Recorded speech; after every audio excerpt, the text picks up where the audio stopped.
भुसे आणि मी तुमच्या मालेगावचा आमदार आहे ना, ते शिक्षण मंत्री आहेत सर. आता माझ्या मोबाईल मध्ये आहे का भुसे साहेब मित्र आहे माझा. मी एका ताटात जेवणार आहे का सुरेश्वरला पाहा तुम्ही, मी मोठं दाखवतो तुम्हाला. ते म्हणजे तुम्ही जेवसाल तर मी जेवतो म्हणजे खातो ते नाश्ता, एवढं प्रेम आहे. मग मी त्यांना म्हटलं भुसे साहेब तुम्ही ना हे जे कार्य केलंय लाडकी बहीण योजना हे करायला नको पाहिजे होतं. म्हणजे का म्हटलं याच्या बदली जेवढ्या कॉन्व्हेन्समेंटच्या शाळा आहे, जेवढ्या शाळा आहे प्रत्येक मुलाला शिक्षण फुकट करून टाकायला पाहिजे होतं. कॉन्व्हेन्समेंटची शाळा सगळ्या ज्ञानेश्वर बोलची फोटोग्राफर यायची, समजा शाळा तर नाही त्याची पण समजा आहे. आणि मग याचं वर्षाचं उत्पन्न 3 कोटी आहे, तर यांना दम द्यायचा की तुम्हाला 2च कोटी भेटतील. 1 कोटी तुम्हाला सहन करावे लागतील, 1 कोटी तुम्ही सहन करायचे. प्रत्येक शाळेला पैसे द्यायचे त्या. आणि जेवढे मुलं शाळेमध्ये शिकतात कोणाला फी नाही, त्याला गाडी जाण्याचं भाडं नाही, काही नाही, सर्व मुलांचं शिक्षण फ्री करायला पाहिजे. याच्यात आनंद झाला असता आणि मग याच्यामुळे मतदान वाढलं असतं.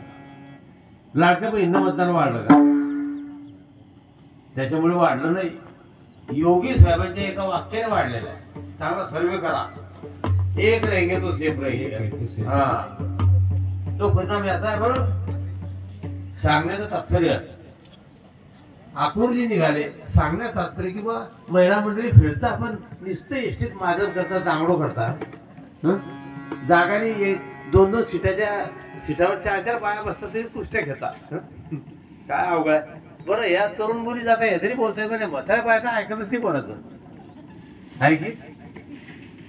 ती एक बाई ते तुमच्याकडे चाटूला काय म्हणतात ते, नाही लाकडाचं असते ते पापड करायची की पूर्वी बाया आणि ते हलवायचं ते असं मोठं वाटत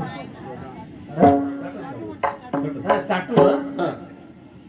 ते मग त्याला घ्यायचं ते पापड टाकायचे होतं ना, ते आमच्याकडे चाटू म्हणता मग त्याला. मग तू एका मध्ये तो लाकडा चाटू आणला जत्री तू, आणि तो माझ्या शर्टाचा खिशात घेऊन शर्ट फाडला. सांगा तुम्ही आता. बरं बोलायला जातं झालं पानगडी. आता काय डोक्याला ताण आहे. पण ते म्हातारी घेऊन आली, त्या थैलीमध्ये चाटू उलटा ठेवला, तो दांडा माझ्या खिशात घुसला या, खिसा फाटला ना.